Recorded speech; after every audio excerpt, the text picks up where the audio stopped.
All new at 6, Florida's legislative session kicks off this week ahead of Governor Ron DeSantis' final State of the State address tomorrow. Political experts expect the session will focus on topics ranging from property taxes to protecting Floridians from AI.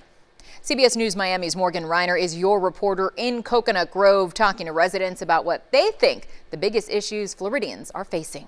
Florida Governor Ron DeSantis is termed out, which means that Tuesday's State of the State will be his final one. And as one political expert put it, this one will be different from the rest.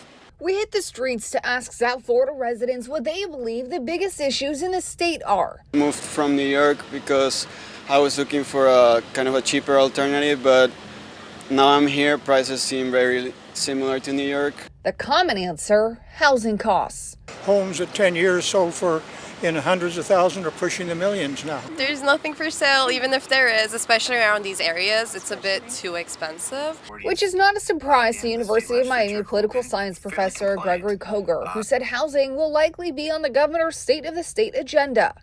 The price of housing, the availability of housing, and the housing insurance. The state legislature hasn't had much of a policy response to this over the last couple years. DeSantis already getting started on it. While in Davie today, he announced a decrease in homeowners insurance premiums.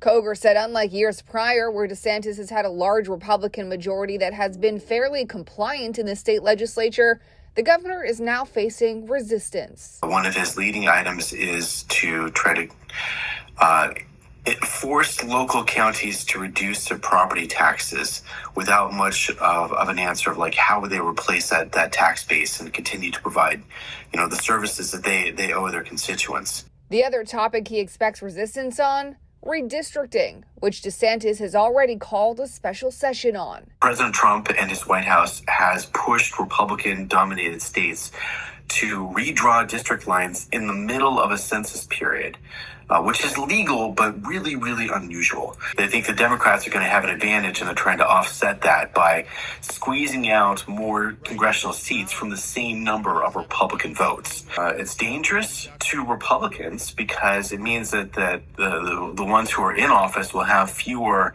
sure votes in their districts. We will have full coverage of the governor's State of the State on CBS News Miami and online, so stick with us. For now in Coconut Grove, Morgan Reiner, CBS News Miami.